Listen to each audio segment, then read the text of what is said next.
Olá a todas as pessoas, sejam bem-vindas ao É Apenas Fumaça, onde se fala sobre a sociedade com quem quer falar sobre ela. Eu sou o Pedro Miguel Santos. Hoje temos como convidada Carla Fernandes. Formou-se em tradução das línguas inglesa e alemã. Tem trabalhado como jornalista e durante vários anos fez rádio para as comunidades dos países africanos de língua oficial portuguesa a partir da Alemanha. Quando regressou a Lisboa, criou, em 2014, o audioblog Rádio Afrolis, para contar as histórias das pessoas negras em Portugal que não se sentem representadas nas narrativas apresentadas pelos média. A Afrolis é hoje uma associação, mas Carla criou também o espaço de Lugar de Fala, que se apresenta como bar afrocentrado em Alfama, em Lisboa. Esta quinta-feira, a partir das 17h30, no Museu do Aljube, participa na conversa Poesia, Literatura, Intenção e Intervenção Política, no âmbito do Ramo em Flor, Festival Comunitário Feminista Queer. Bem-vinda, Carla. Olá, obrigada. Carla, gostava que começássemos com um som que tu conheces bem.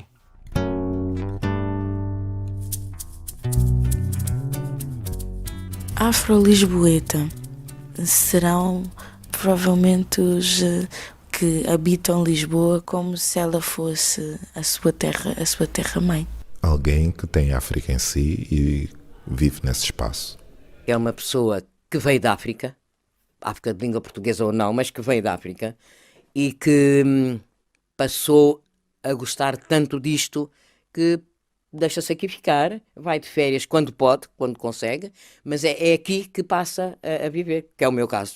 O afro-lisboeta eu acho que é aquele que tem um certo swing no pé porque gosta de dançar porque é afro, mas também é lisboeta porque tem uma manha de europeu e tem manias de europeu, tem luxos de europeu, né? Afro-lisboeta, eu diria especial, por exemplo. Diria especial. Afro-lisboeta é um conjunto de coisas, de riquezas. Às vezes fico triste, né?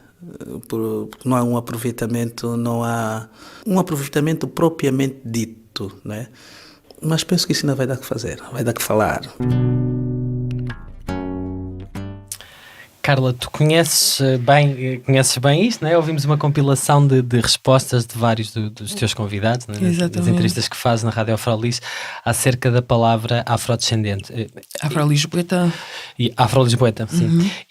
E eu queria que, a partir daí, que passássemos para a explicação dessa palavra e da palavra afrodescendente, que também costuma ser muito, muito utilizada. Isto que nós vimos utilizaste numa apresentação tua no TEDx Lisboa em 2015. Portanto, explica-nos o que é ser, ou o que é que quer dizer, ou o que é que isso significa para ti, ser afro-lisboeta.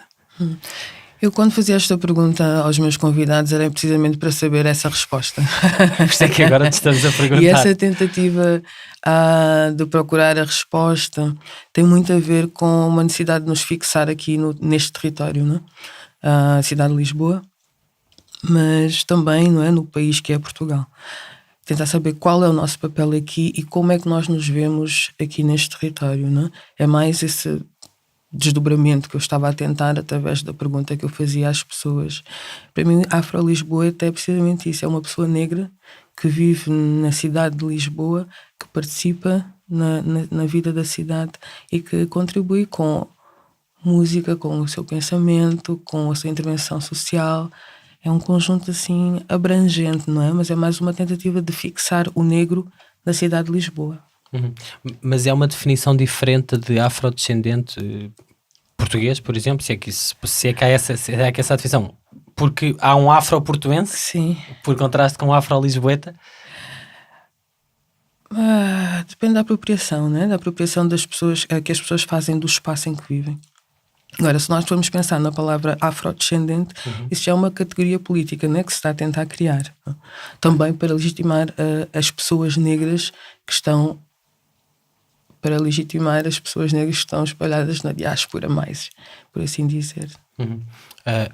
Mas como categoria política, tu concordas com ela? Como é que tu a definirias? Reveste nela? Ela faz sentido? Faz sentido, eu revejo-me nela. Eu queria perceber o que é que ela quer dizer, não é? É uma convenção, não é? E o que quer dizer quer fixar as pessoas negras que estão na diáspora, não é? Porque nós estamos habituados aqui em Portugal, por exemplo, nós sempre tivemos o discurso que éramos filhos de imigrantes de segunda geração. Então tentar fixar essas pessoas como pertencendo a vários espaços do mundo e não obrigatoriamente ao continente africano, não é? Porque nós, em termos de identidade, é muito difícil as pessoas conseguirem criar uma identidade própria quando estão sempre associados a um território com o qual nunca tiveram contacto, por exemplo, não é? Apesar de a tentativa de fixar essas pessoas ou legitimar a sua presença em diferentes territórios ser legitimada através da palavra afrodescendente, também não vai desprender, território, exatamente, não vai desprender completamente essa relação, mas é uma tentativa, é uma convenção, e eu concordo com essa convenção. Ok. Concordas tu e concorda a Assembleia Geral da ONU que proclamou o período entre 2015 e 2024 como a década internacional dos afrodescendentes, definindo para esta década o lema Reconhecimento, Justiça e Desenvolvimento. E entre outras coisas, nesta Assembleia, a Assembleia Geral da ONU recomenda aos Estados, e passo a citar, tomar medidas concretas e práticas por meio da adoção e efetiva implementação nacional e internacional de quadros jurídicos, políticas e programas de combate ao racismo, discriminação racial, xenofobia e intolerância intolerância correlatada, portanto, relacionada, enfrentados por afrodescendentes, tendo em conta a situação particular das mulheres, meninas e jovens do sexo masculino nas seguintes atividades. E depois há 4 grandes categorias, imagino que tu saibas quais são, que tu conheças. O reconhecimento, onde se fala direito à igualdade, à não discriminação, educação para a igualdade, recolha de dados e de informações que permitam caracterizar esta população, participação e inclusão, fala-se de justiça, acesso a ela, fala-se de combate à pobreza, acesso a cuidados de educação, saúde, emprego e habitação.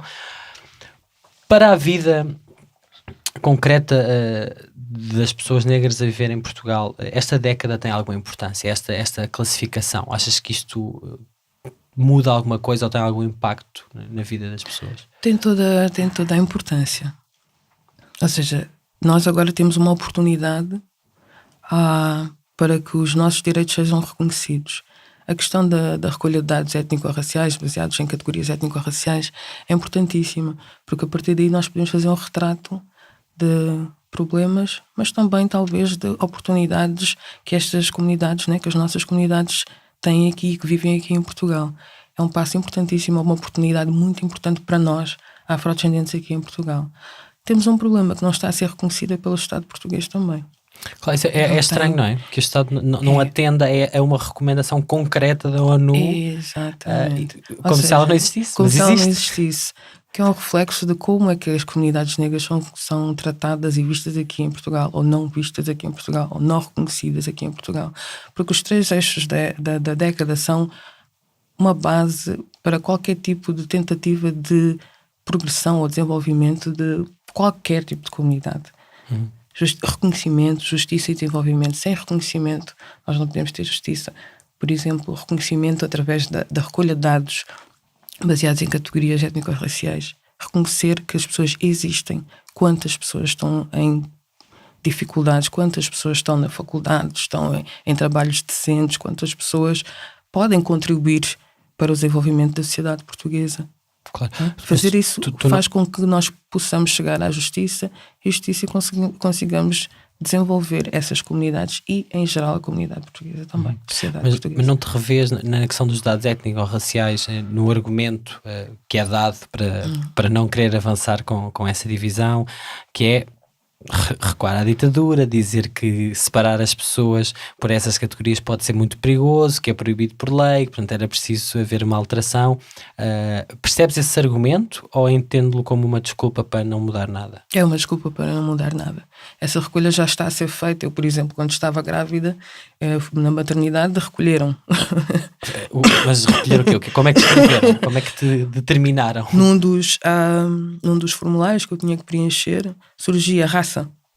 Ainda? Branco e negro. Ok. Então, se essa recolha já está a ser feita, por que não fazer essa recolha e tendo em vista políticas que possam desenvolver estas comunidades, que possa funcionar a nosso favor? Já está a ser feito. Tu revês na política de cotas, por exemplo, alguns exemplos que foram algumas medidas tomadas no Brasil, não é? Com sim. a criação de cotas nas universidades, no Estados ensino Unidos. superior. É necessário reconhecer que há desigualdades e que essas desigualdades precisam de ser resolvidas através de medidas drásticas. Medidas que são urgentes também.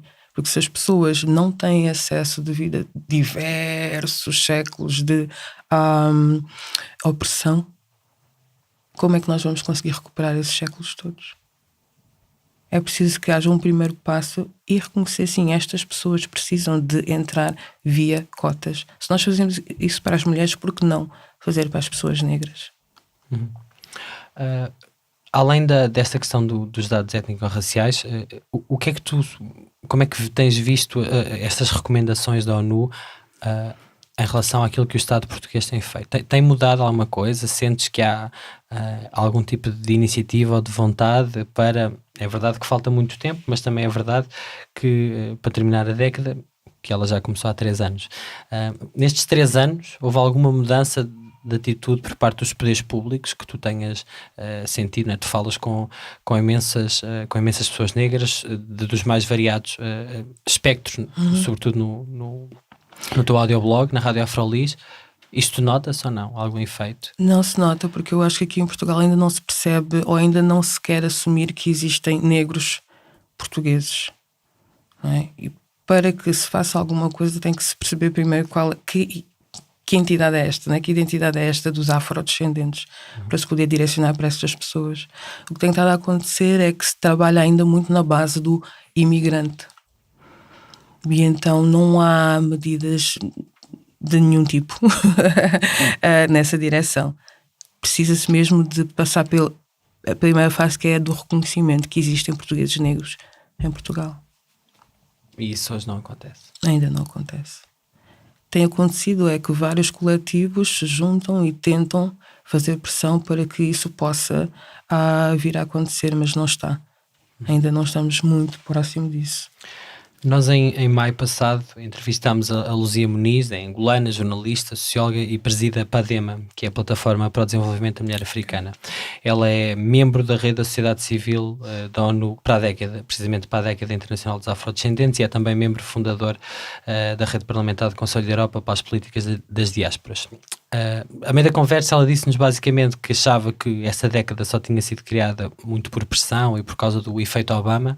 Ela falou assim dessa forma, e também disse que isso era uma das razões porque hoje existia uma ministra negra em Portugal, a ministra da Justiça, que é a Francisca Van Dunen. Tu achas que chegará o dia em que teremos um primeiro-ministro ou uma primeira-ministra negra em Portugal?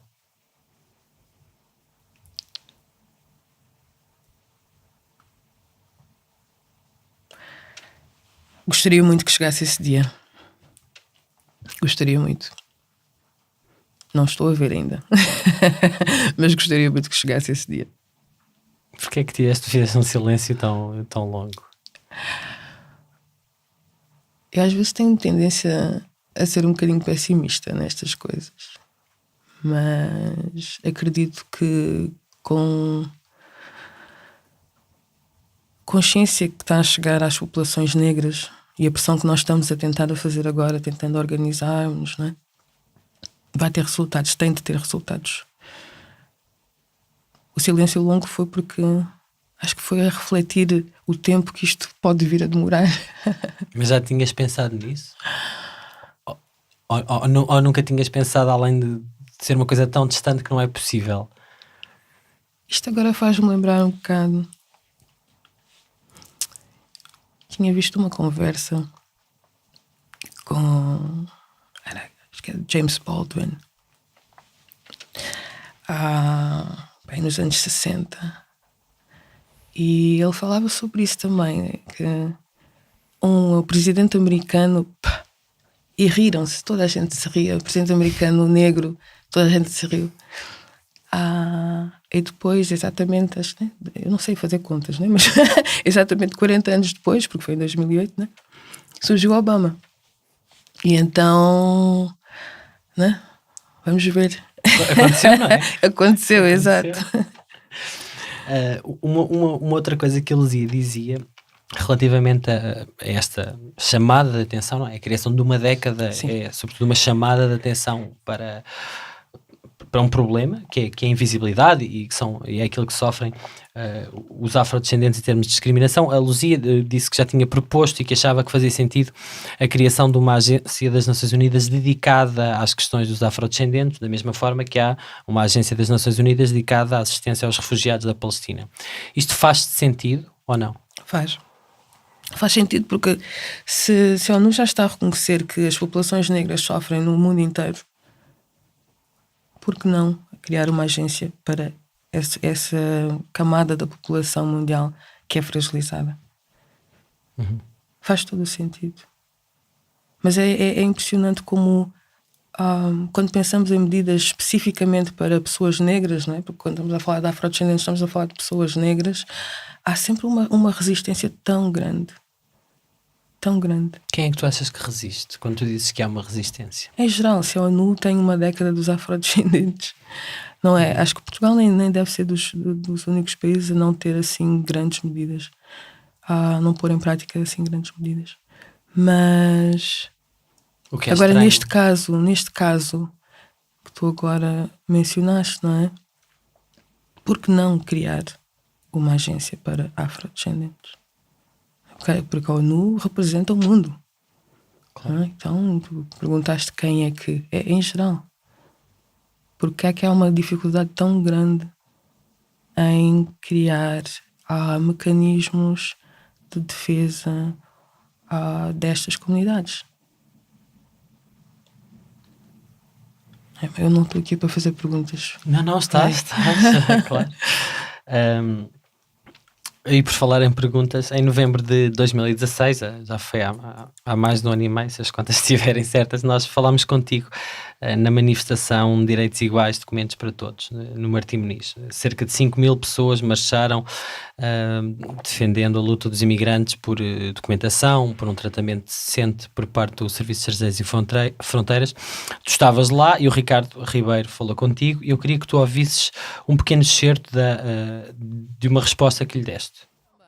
Tu achas que em Portugal nós temos um movimento para a igualdade racial? Existe isso? Igualdade? Racial?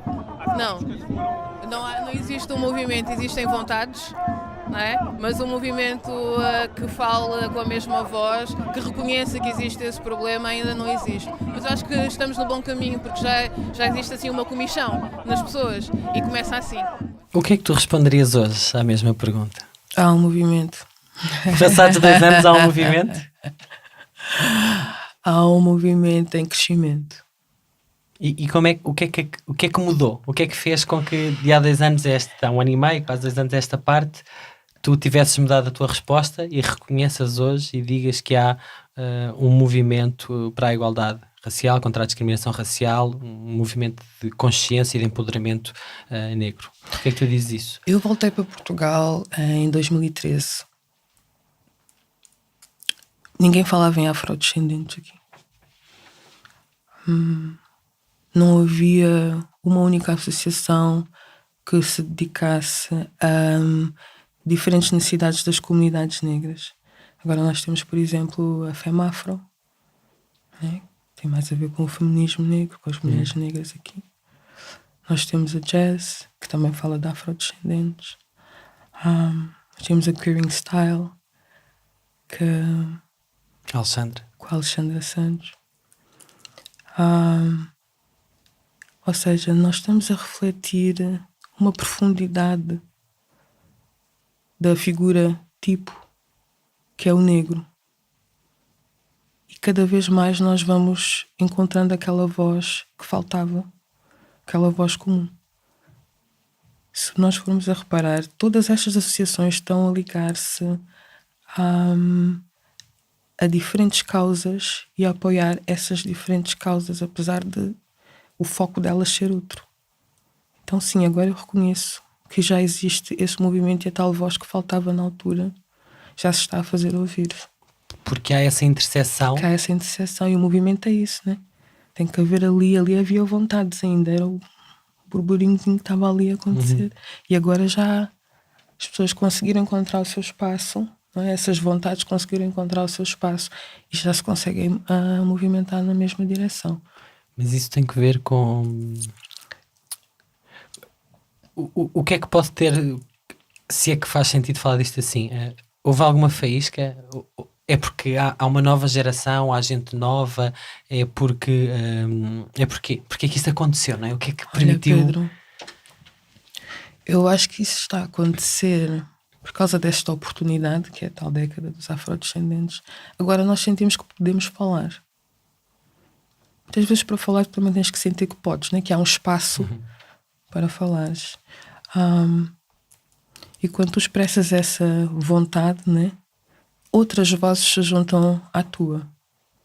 E tu desenvolves muito mais rápido.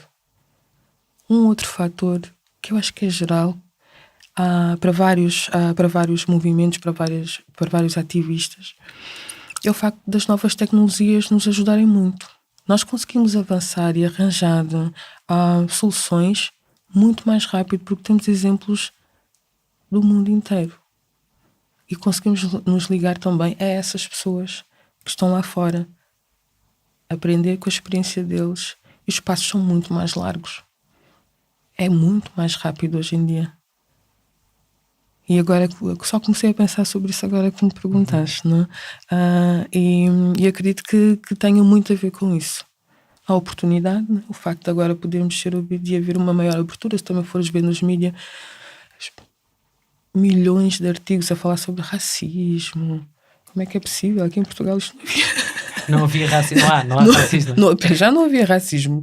E falar sobre racismo, intelectuais. Não, desculpa lá. Isto é impossível, é uma oportunidade. E então isto está a acontecer muito rápido. Queria ir por aí. O Mamadou Ba, que é dirigente da SOS Racismo, e a Cristina Roldão, investigadora no CIES-UL, escreveram no Diário de Notícias... Bem, isto está com vontade própria, o nosso som. Estava a dizer...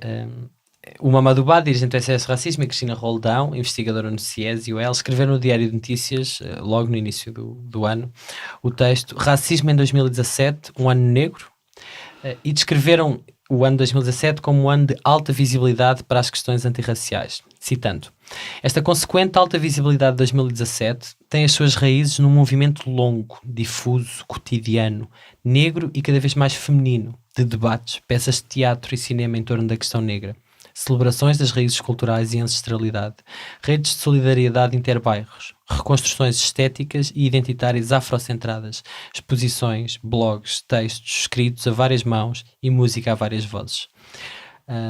Tu achas que as alterações que esta segunda-feira o Presidente da República promulgou à Lei da Nacionalidade, e eu já vou em detalhe, querer falar sobre isto a seguir, mas achas que se deveram, por exemplo, à visibilidade de que falam o Mamadou e a Cristina Roldão e às reivindicações da campanha por uma nova lei da nacionalidade e à campanha dos documentos para todos e a várias destas novas reivindicações que ganham espaço?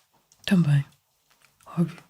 Toda a pressão que está a ser exercida, e é importante também falar agora mesmo do protagonismo dos próprios, não é? Contribui. Mas isto é uma luta longa, porque nós agora, se calhar esta nova geração, né, tem mais protagonismo, por exemplo, porque havia um outro tipo de tradição de luta, que era dos nossos pais, que era mais uma luta daqueles que sentiam visitas, né, dos imigrantes. Nós agora, eu nem nasci aqui, mas vim para cá pequenina.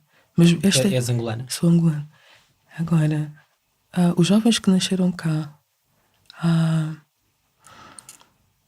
que veem esta oportunidade de poder expressar, né? Falar em nome próprio, em primeira pessoa, e com este ambiente mais propício para poderem ser acolhidos, estão a exercer essa pressão e contribuem muito para essas alterações também. Hoje, quem nasce em Portugal não é automaticamente português. Não. Segundo a lei, quem nascer em território Segundo a lei, quem nascer em território português apenas tem a nacionalidade se tiver pai ou mãe portuguesa, ou se os seus pais forem estrangeiros e que residirem há pelo menos 2 anos, agora de acordo com a alteração, porque antes eram 5. Uma petição com mais de 8.000 assinaturas, com o objetivo de mudar esta lei, aprofundá-la e fazer com que toda a gente que nasce em Portugal seja automaticamente portuguesa, foi entregue na Assembleia da República no ano passado e está a aguardar agendamento para ser discutida em plenário. Tu achas que existe vontade política para fazer esta mudança?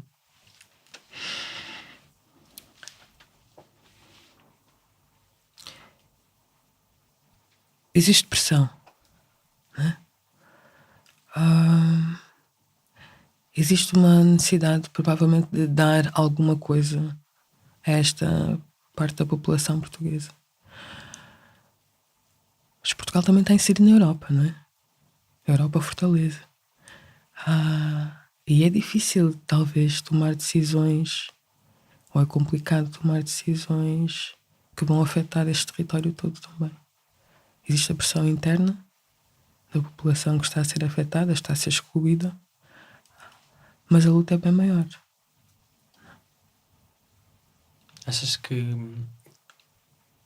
a resistência, não é, que podia ter sido colmatada, não é? A lei foi alterada, foi promulgada esta segunda-feira, foi votada no Parlamento em abril, com os votos favoráveis do PSD, com os votos favoráveis do PS, Bloco, PCP, PEV e PAN, no total 118 votos, 16 deputados do CDS votaram contra, 79 do PSD abstiveram-se, e a lei passou, foi promulgada. Mas achas que isto não é só daqui, do nosso mapa partidário? Tem que ver, vai à Europa, e essa ideia de fortaleza que tu estavas a dizer, porque há vários países que diferem, não é? Que atribuem nacionalidade ou por sangue ou por território de nascimento, não é? Exato. Não é? Portugal não é exclusivo, mas é talvez na Europa dos mais duros, daqueles que liga ao sangue e não à terra, não é? E essa alteração foi feita precisamente por causa da descolonização, num passo bastante racista, diga-se de passagem. Exato. Eu não sei quantos países na Europa também se baseiam no direito. Não tenho o número agora, mas não há muitos. Não. Mas, de qualquer forma, qual foi a tua pergunta? Se não é só interno, não é? Se é só falta de sensibilidade partidária, porque a questão podia ter sido resolvida agora, ou se o que tu estavas a dizer era que não, é mais do que isso. As pressões são exteriores e os partidos cá não alteram a lei porque há pressões de fora que impedem que ela seja alterada nessa reivindicação que é... Eu acho que Portugal poderia resolver isto aqui sozinho. Ok. E porquê é que não resolve? Não me vais perguntar a mim isso, não é? Ou porquê é que tu achas que não resolve? Quais são as razões que tu dás para não fazer? Não há vontade. Se assim formos a ver, não há vontade. Achas que esta lei e que esta campanha também pode estar ligada àquilo que falávamos há pouco, ou seja, ter sido uma espécie de cola destes novos movimentos e movimento agregador desta nova consciência da criação deste movimento de que falávamos? Sem dúvida, porque afeta toda a gente. Afeta, sei lá, o queer, afeta a pessoa que está mais ligada à cultura, afeta os músicos, né, em geral, afeta os académicos. Então é realmente um elemento agregador. A Joana Gurjão Henriques, que é jornalista no Público, venceu este ano o Prémio Gazeta Imprensa, o maior prémio de jornalismo em Portugal. Tu foste entrevistada por ela para uma série de trabalhos chamada Racismo em Português. Qual tem sido o papel do jornalismo na visibilidade? Esse não foi esse, o Racismo em Português, é o novo. Não, o nome do trabalho. Esse é o primeiro livro. Racismo em Português é o primeiro livro dela. Não, mas eu não estava a falar do livro. É Racismo à Portuguesa, então, o nome do trabalho. Racismo à Portuguesa. É Racismo à Portuguesa, exatamente. Que foi o... É porque há uma primeira série do ano anterior. Que era o em português. Exatamente, e este é Racismo à Portuguesa, que deu origem depois, mais tarde, a um livro de que vamos falar a seguir. Portanto, a Joana ganhou, é o mais importante prémio, e a pergunta era que papel tem tido o jornalismo na visibilidade ou na invisibilidade das pessoas afrodescendentes, mas também na reprodução ou no combate aos estereótipos a que estão ligadas estas pessoas? Tem um papel muito importante em todos esses aspectos que tu falaste. Eu acho que é como tu utilizas o jornalismo tem um impacto muito forte na vida das pessoas, né? Na transformação de ideias que nós temos acerca de diferentes comunidades. Falando agora da questão das comunidades negras, temos visto um maior interesse por falar sobre essas comunidades como comunidades que pertencem ao território português. Mas quando tu falas desse ponto de vista, tu vais criar também a outra reação, né? De pessoas que querem manter um certo tipo de estereótipos acerca dessas comunidades. Só que eu acho que é produtivo falar-se e focar-se cada vez mais, porque vem à tona todos os preconceitos da comunidade, da sociedade portuguesa, mas também vem à tona todo o interesse, ou grupos que têm algum interesse em mudar essa visão da sociedade portuguesa também, sobre ela própria e sobre outros. Então acho que é uma dinâmica bem interessante que está a acontecer agora. Precisamente nessa série que a Joana escreveu e que deu origem ao livro Racismo no País dos Brancos Costumes, da Joana Gurjão Henriques, ela diz isto na introdução: sou uma jornalista branca e não tenho a pretensão de falar por ninguém. Escrevo a partir de uma posição social que sei que é de vantagem, para denunciar alguns dos efeitos da estrutura montada pela sociedade em que vivo. A mesma estrutura que me permitiu chegar a este trabalho com o capital económico, social e cultural acima da média por pertencer à categoria racial branca. Porquê é que temos tão poucos jornalistas negros nas redações nacionais ou a aparecer na TV? Acho que é mesmo devido ao racismo, não é? Que as pessoas negras não são consideradas assim tão interessantes como profissionais para as redações portuguesas. Aqui em Portugal, acho que tem tudo a ver. Acho que é tão básico como isso? Acho que é triste, mas é tão básico quanto isso. Porque há uma falta de representação, não é? Tirando a Conceição da TVI, que é talvez a face mais visível, não é? Há um ou dois repórteres que não estão em erro no cabo, mas tirando isso, é como se não houvesse. Não, eu digo isto mais também pelas respostas que às vezes temos nos Facebook, acho que Facebook e outras, às vezes em conversas, não é? E a justificação das pessoas mas se calhar a pessoa não é assim tão capaz. Será eles não conseguem? Como é que é possível? Só uma jornalista negra capaz em Portugal. Em Portugal só haver uma jornalista negra. Então, quando as pessoas conseguem dizer isto com esta vontade, eu acho que não há outra explicação. E tu achas que há uma discussão também interessante, que é a ideia de, além de não haver muitas pessoas negras a fazer jornalismo nas redações, se é também importante serem pessoas negras a fazerem jornalismo sobre temas que afetam a comunidade afrodescendente, não é? Um pouco como tu fazes, não é? Afrodescendente. Sim. Tu achas que isso é importante? Eu acho que é importante, acho que não devia ser uma coisa exclusiva, não é? Só as pessoas negras é que podem trabalhar sobre, não é? Ou então, se és uma pessoa negra e estás numa redação, vão dizer, olha, este é para ti, este tema é para ti. Acho que não. Mas acho importante que haja essa proximidade, porque eu sinto mesmo, as perguntas que me ocorrem a mim, não é? Fazer a uma pessoa negra, não te vão ocorrer a ti. Claro. Porque há um background completamente diferente que te vai levar a pensar em outras questões. Então vai ajudar muito ao trabalho jornalístico a ver essa proximidade também. O deputado do CDS-PP, Helder Amaral, num artigo também publicado em maio deste ano no Público, o título do artigo da Ana Cristina Pereira dizia: Helder Amaral nunca quis ser o negro do Parlamento. E depois, citando várias questões que ele diz, várias citações, ele diz: alguém lhe disse o seguinte: nunca permitas que te ponham na posição do negro do Parlamento. Se fizeres isso, ficas acantonado. Normalmente falo pouco sobre estas matérias, era o racismo. Se eu for falar, sendo única, a probabilidade de acharem que estou a ter um ato de racismo é grande. Quando há discussões, normalmente toda a gente ignora que há um luso-africano no Parlamento, a própria comunicação social ignora. Se eu fosse do Bloco de Esquerda, era uma vedeta. Há aqui, parece haver uma coisa até contrária, que é essa rejeição de não é porque eu sou negro que tenho que falar de assuntos que teoricamente só interessam aos negros ou interessariam mais aos negros. Mas achas que por ser o único deputado no Parlamento ele tinha algum tipo de obrigação moral ou não de dar voz ou não? Ou que esta posição é perfeitamente legítima? Eu acho que sim, que tinha. As pessoas negras têm uma situação muito ingrata. Nós não conseguimos, ou nós não deveríamos escapar, ou não conseguimos escapar a essa responsabilidade. Depende, né, de como é que tu lidas com essas questões.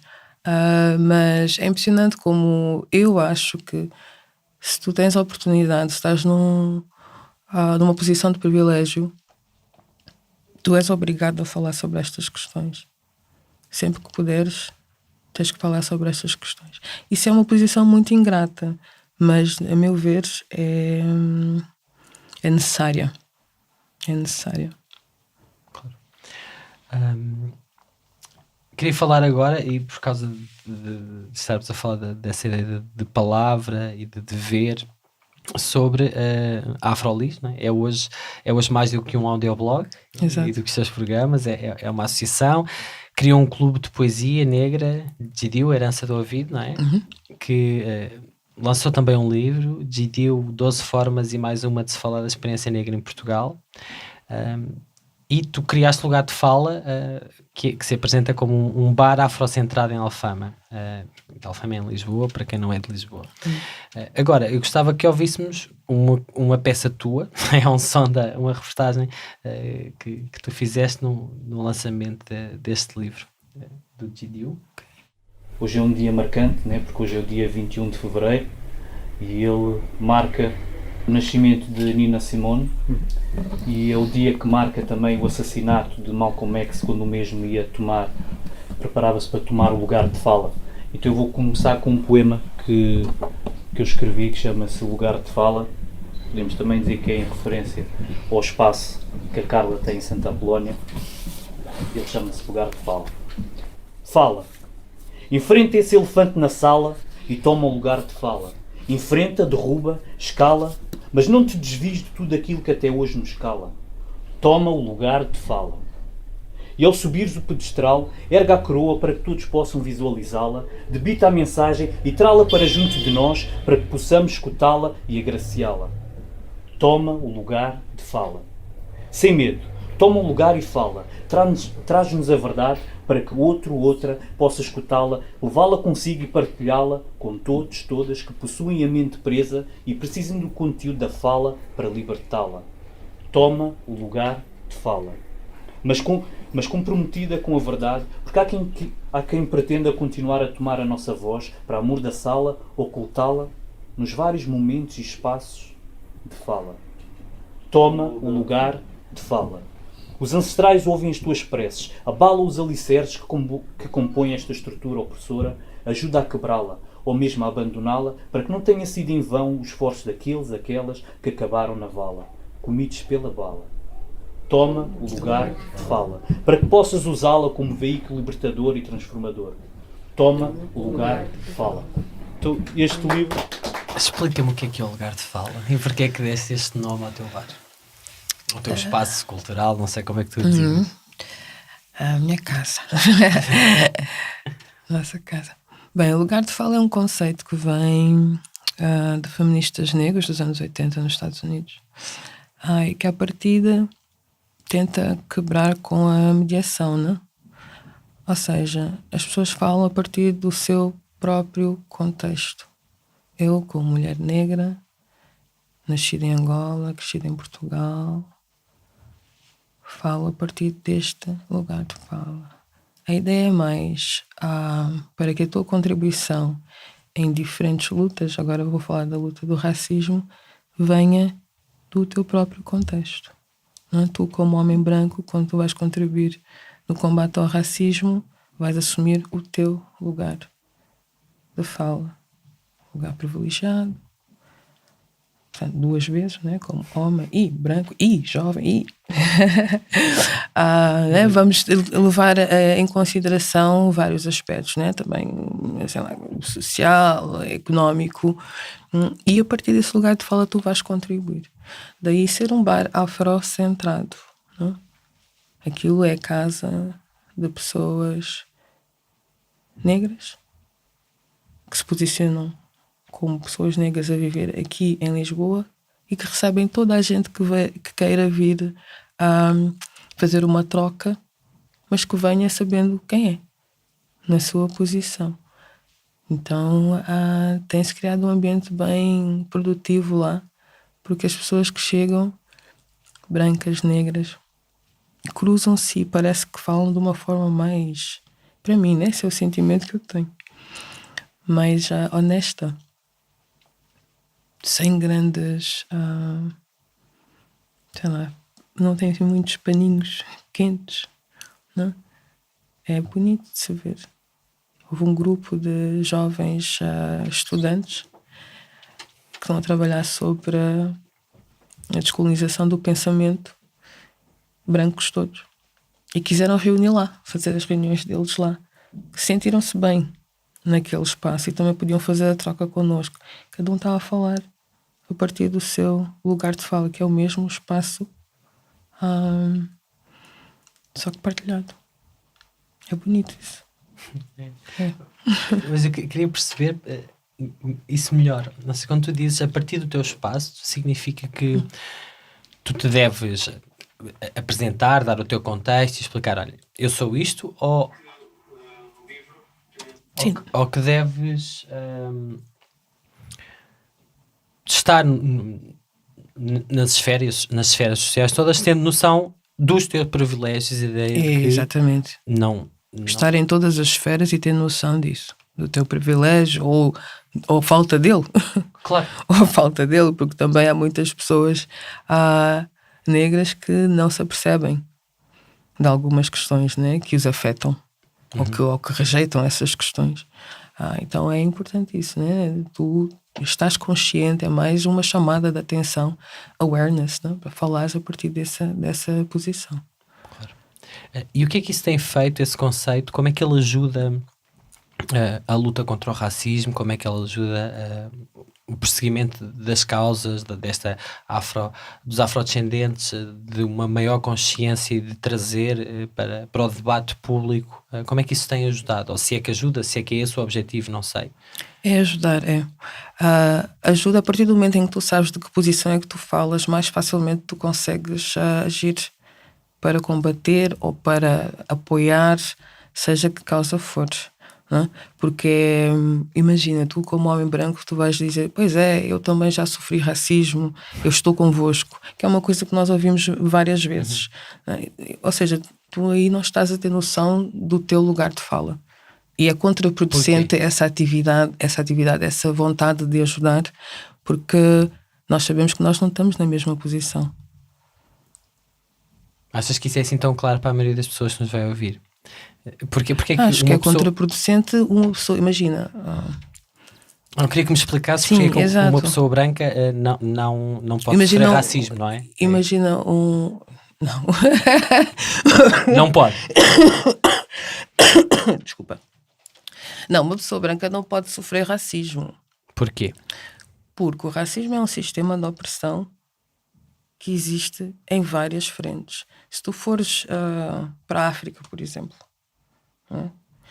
se alguém te negar a entrada num local como pessoa branca, podes alegar, isto foi racismo. É uma acusação clássica de trabalhadores portugueses que vão para para Angola, para Moçambique, ou porque... Exatamente. Mas se tu fores pensar na história, historicamente, os povos brancos nunca foram oprimidos da mesma forma que os povos negros, em termos de ciência apoiar que os brancos são inferiores, em termos de o mundo inteiro apoiar o comércio de corpos brancos, e isso marcar a identidade dessa população toda. Então o branco nunca pode sofrer racismo. Porque a base do racismo é essa. É marcar corpos como corpos passíveis de serem oprimidos. E há uma resistência enorme em largar a leitura do corpo negro. Então o branco nunca pode sofrer racismo. Porque é uma contradição no conceito, é isso? Exatamente. E isso é uma coisa que, da conversa que estávamos a ter, da determinação do lugar de fala, não percebendo isso, ou não aceitando, ou não assumindo esse conceito, num espaço onde esta ideia de lugar de fala existe, uma pessoa que não concorda com aquilo que tu acabaste de dizer, e há imensas pessoas que não concordam com aquilo que tu acabaste de dizer, não tem lugar de fala? Tem. Está a falar do seu lugar de privilégio. Agora, o que é que tu fazes a partir do momento em que tu sabes em que posição é que estás? Isso é que interessa. Essa é que é a contribuição que vem, não é? Ajudar ou ser contraproducente nessa vontade de termos um desenvolvimento, de avançarmos nesta discussão e de termos as bases, né? As bases da década dos afrodescendentes, por exemplo, podia ser para uma outra década qualquer, né? Que é o reconhecimento, a justiça e o desenvolvimento. Nós não vamos conseguir ir para a frente se não entendermos uma coisa base. É doloroso para os dois lados. E nós há pouco tempo tivemos, no lugar de fala, tivemos uma discussão sobre combate ao privilégio branco e combate ao racismo. Uma tentativa de tentar colocar ali o que seria o lugar de fala de uns e de outros, brancos e negros. É difícil para os dois lados, foi a minha leitura, a leitura daquela discussão, é difícil para os dois lados aceitarem que são vítimas, os negros, para os brancos aceitarem que têm privilégios, só por terem nascido brancos. São posições muito dolorosas, mas que têm que ser assumidas, porque a mim não me agencia em nada assumir que sou vítima. Não acho nada interessante. Não? Mas não deixa de ser uma realidade. E vou ter que me colocar nessa posição. E temos sido colocados e nós conseguimos lidar muito melhor, porque já falamos sobre racismo há vários, nem que não seja em Portugal. Pois tu tens essa experiência de viver lá fora, não é? Exato. E era mais fácil falar de racismo quando estavas na Alemanha? A Alemanha tem uma história completamente diferente. A Alemanha, eles carregam a cruz do racismo na frente. Eles são obrigados, eles fazem questão em falar de racismo para evitar para eles naquela questão de evitar os erros do passado. Mas todos são obrigados a falar sobre o racismo e aprender a história do nazismo. Todos são obrigados a falar sobre o racismo. E é duro também para muitos deles, não é? Terem que levar essa cruz na frente. Sentiste muita diferença quando voltaste a Portugal dessa atitude e dessa postura de falar publicamente sobre esse assunto, não é? Com as pessoas? Sim, uma diferença muito grande. E mesmo no discurso de pessoas mais jovens, mais velhas, é interessante que lá são crianças também. As crianças também são ensinadas a respeitar ou a tentar, né? Pelo menos o discurso é esse. O discurso é esse. A reconhecer que existem diferenças, mas que essas diferenças não impedem que as pessoas interajam. Há um esforço muito, acho que às vezes até exagerado, na Alemanha, em tornar presente essa história dolorosa, de vergonha, mas eles fazem um esforço muito grande. No fundo, de consciência, não é? Exato, consciência. Não quer dizer que lá as coisas sejam muito melhores, não é? Não estou aqui a fazer os juízos nesse sentido, só mesmo em termos de atitude. Em junho de 2017, 18 agentes da PSP foram acusados pelo Ministério Público dos crimes de tortura, sequestro, injúria e ofensa à integridade física qualificada, agravados pelo ódio e discriminação racial contra 6 jovens da Cova da Moura, na Amadora. O julgamento destes 18 agentes começou em maio e esta terça que passou, no dia 26 de junho, foi ouvida a primeira vítima, Bruno Lopes. A jornalista do Diário de Notícias, Valentina Marcelino, relatou o que se passou em tribunal. Eu vou citar. Contou que se estava a rir da conversa com um primo e que um agente o questionou sobre o motivo do riso. Explicou e este mandou-o encostar à parede, partindo-lhe o nariz com uma bastonada, de ferida do lado do punho de ferro. Perdi os sentidos momentaneamente e quando acordei estava a ser arrastado pelos braços para me meterem na carrinha, relatou. De joelhos no chão, com as mãos algemadas atrás das costas, afirma ter sido agredido com socos e bastonadas, todo o trajeto até à esquadra, que lhe pareceu mais longo do que o normal. Contou que já na esquadra, 2 agentes deram remates, pontapés, no seu peito. Durante o dia e a noite, já nos calabouços de Moscavide, ouviu insultos racistas. Tens sangue de macaco, devias ir para o Estado Islâmico que estão lá à tua espera.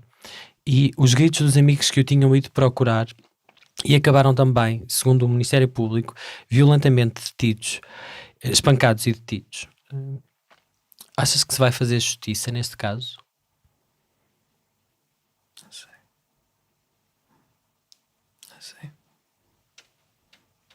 Isso é muito triste, não sei.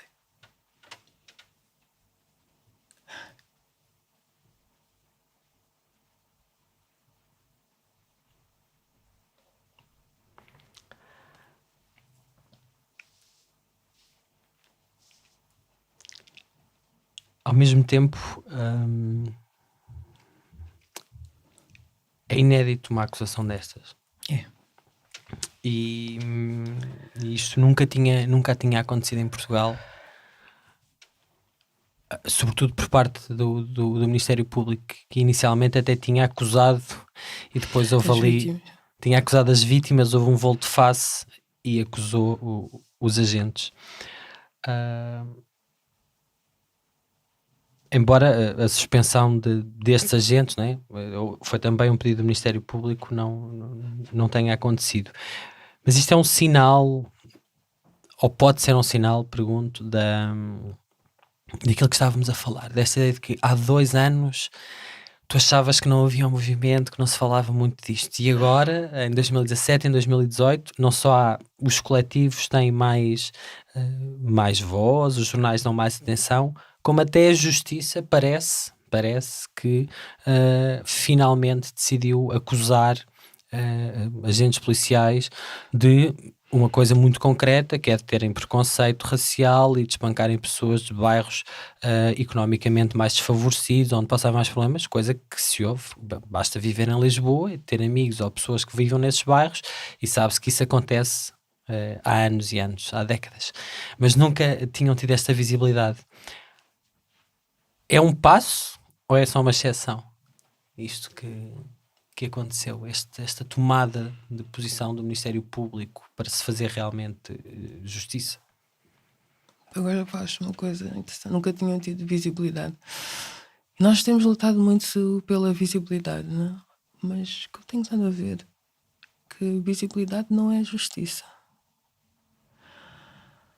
E o meu medo neste caso é que visibilidade aqui também possa não vir a ser justiça. Que apesar de se falar muito disto e de haver um relato, quer o Público, quer o DN, o Expresso também tem acompanhado quase todas as sessões de julgamento e relatado o que se tem passado lá, e é gravíssimo, é uma coisa inédita em Portugal isto que aconteceu, mas o teu receio é que seja mais o eco nos jornais do que depois uma decisão concreta, uma condenação e essa ideia de justiça. Esse é o meu medo. Este foi mais um episódio do É Apenas Fumaça, onde se fala sobre a sociedade com quem quer falar sobre ela. Obrigado, Carla Fernandes, jornalista e ativista, por teres vindo cá falar connosco. Obrigada. O É Apenas Fumaça é produzido por Bernardo Afonso, Maria Almeida, Frederico Raposo, Pedro Zuzarte, Ricardo Ribeiro, Sofia Rocha, Tomás Pereira, Tomás Pinho e por mim, Pedro Miguel Santos. A música é dos Lotus Fever. Ouçam mais episódios em apenasfumaça.pt ou no iTunes, SoundCloud, YouTube, Comunidade Cultura e Arte, RUM, Rádio Universitária do Minho, Rádio Alma Bruxelas, Shifter e também noutras aplicações de podcasts. Até já!